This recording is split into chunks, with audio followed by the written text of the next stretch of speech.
Hi there, Taurus. Thank you so very much for tuning in. This is your mid-September reading. Let's get right into it.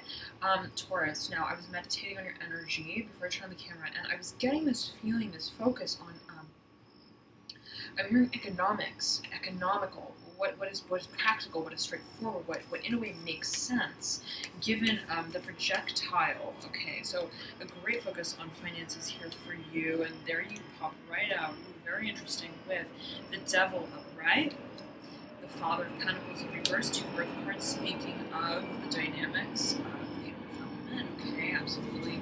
And okay,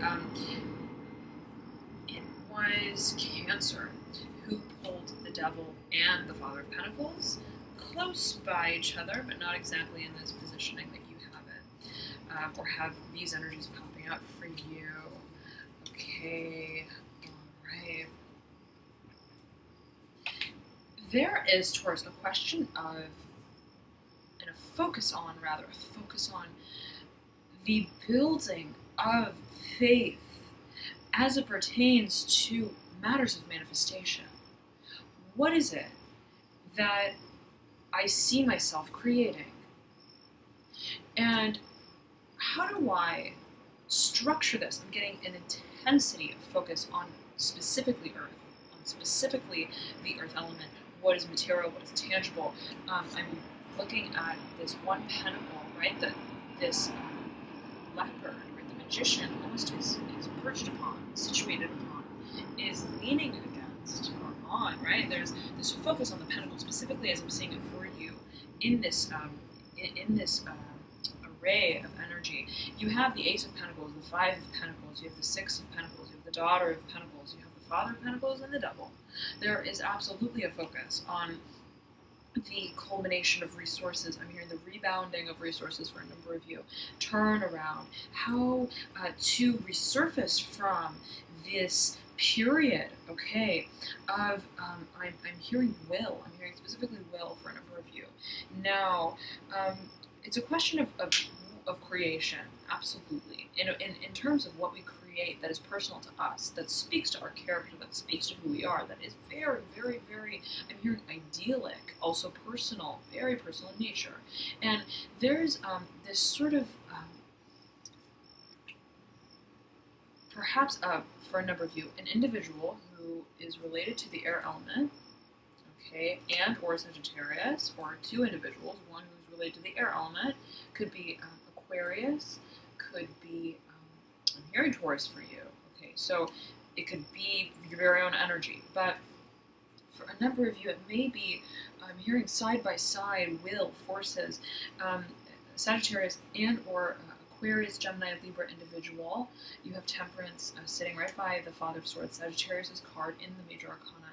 But there is this focus on the clarification, I'm hearing, of resources, of finances, and there may be an individual who is accompanying this process for you, who you may be heeding insight from, okay, and there's a great focus on this individual, Father of Swords, great focus on this individual, and or this propensity within yourself to very clearly discern, find our direction, our footing, our footholds, okay, with not only what we're creating, not only with the change, okay, and I'm hearing the adaptability, but with what sustains that change and that fluidity into the long term. There's a focus on what, again, in the projectile. Now, you're not getting distracted, not at all. There's a very resilient energy here for you. Very much so, Taurus, very much so. You are so focused, okay, on the, I'm hearing both the goal and the impetus.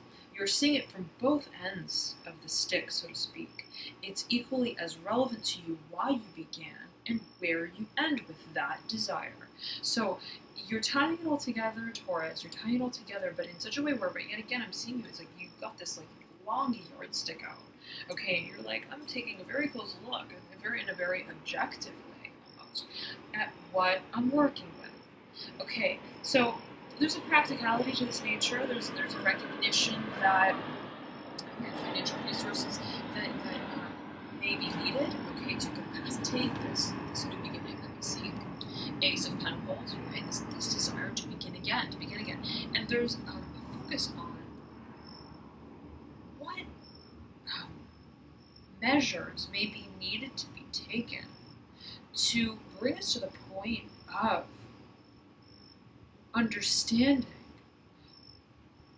not only how we move on from where we started and where we start again, but how that is eternally connected to the fundamental core philosophy of the inherent change that this process takes on in a very personal way. Yet again, why I began this race to begin with, why it's important to me, why I want to begin again, why I want to resurface, why I began way back when.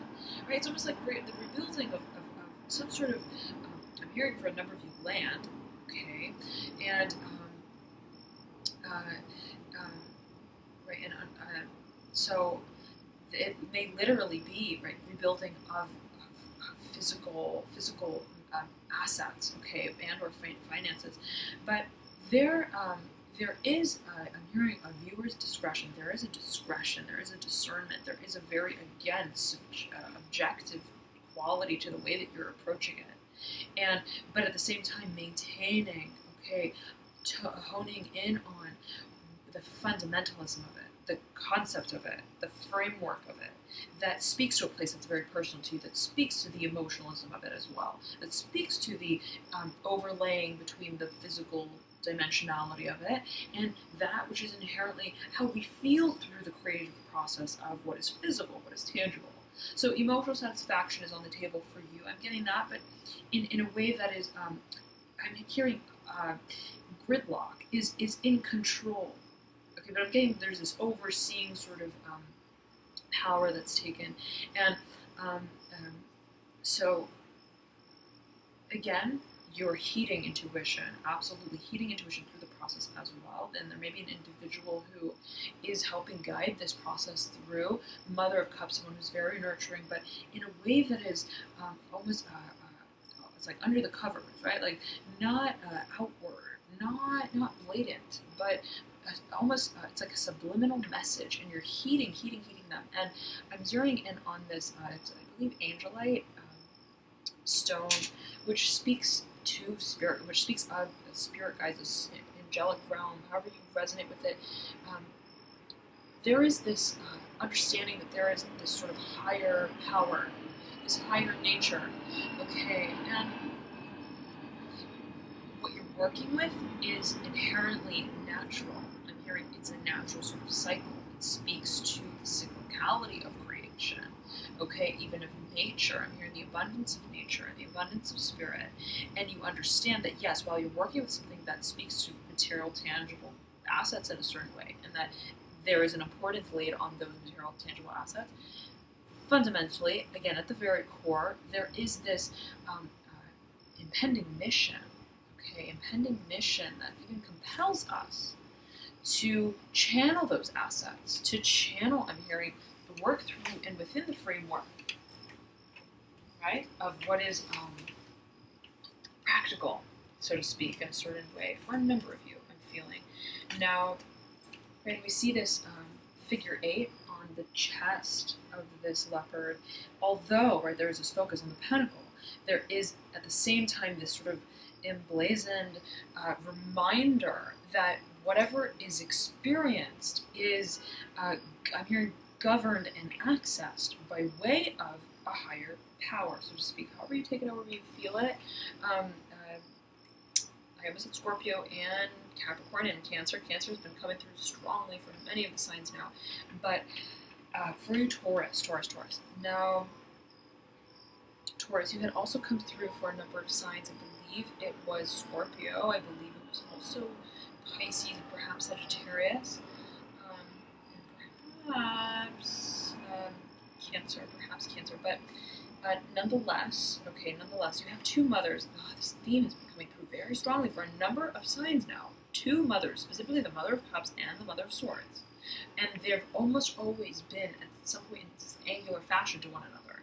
Okay, so they're almost like butting heads a little bit. There is this very, there's this dichotomy, this very clear, but so many thoughts, and so much energy coming through for you, Taurus. while you are taking a very clear sort of cut approach, right? One that is right. It's like where perhaps in the past you may have remained within a certain I'm hearing residual, regimented way of determining how you want to move through the process.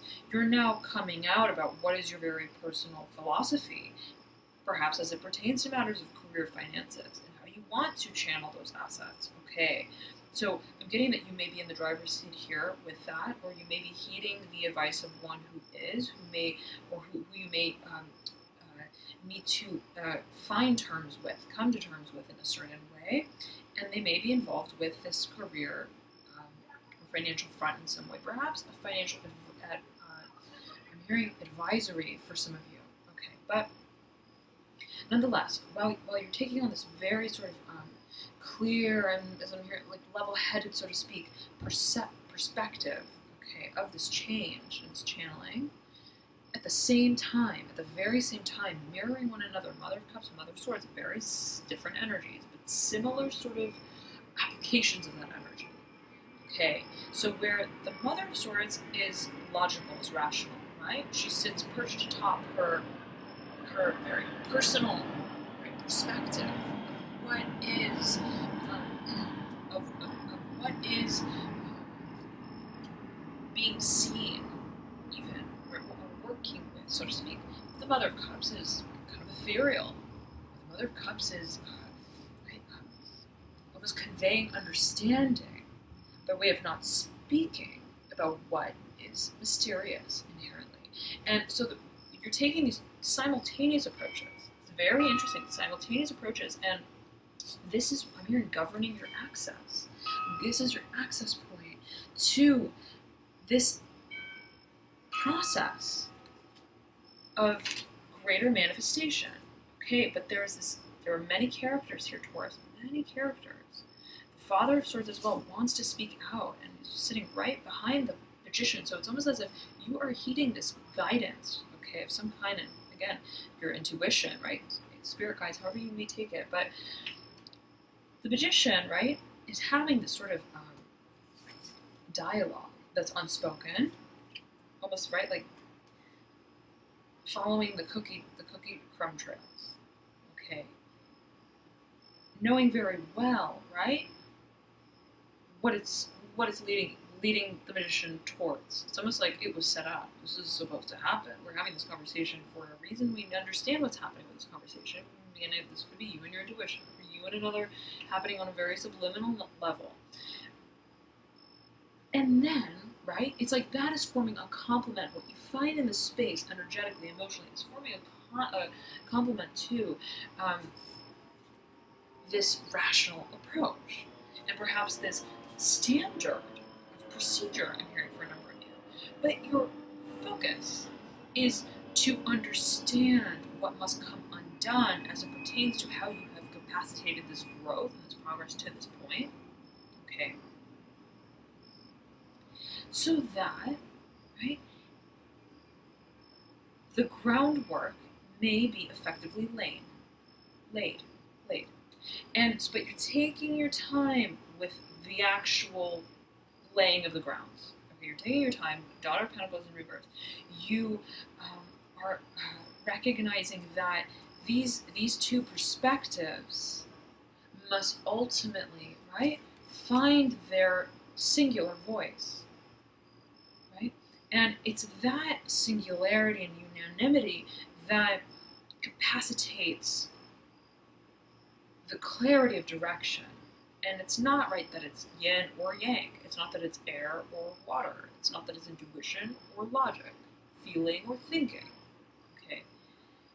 Or speaking or sensing, right? Or communicating on levels that are unspoken. It's not either or.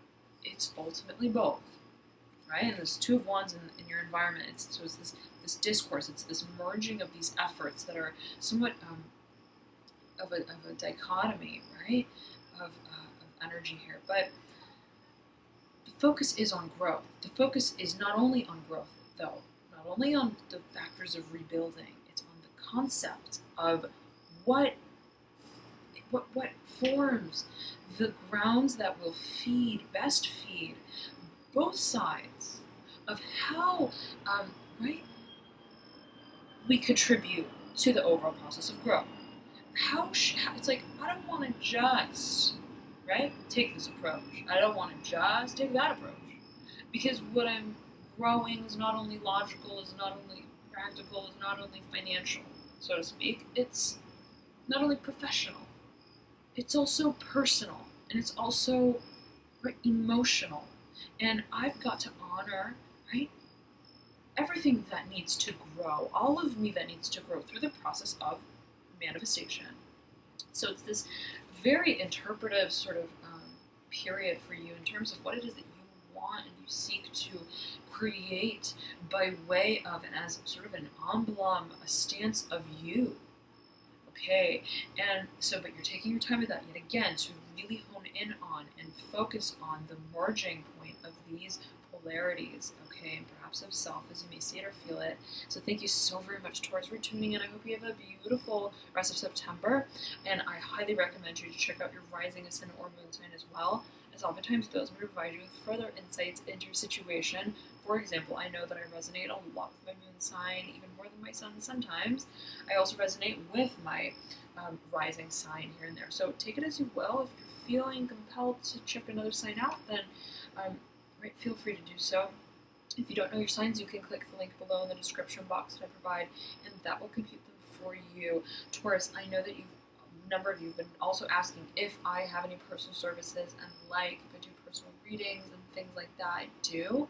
I have a personal website in the bio description below, www.alchemyandyou.com, and so I have several services there, including personal readings, but also I do astrology reports. So if that's something of interest to you, specifically as it pertains to matters of career, matters of soul path calling, okay, that is the sort of bent that I take with the astrology report. So it's about 9 to 13 pages in length.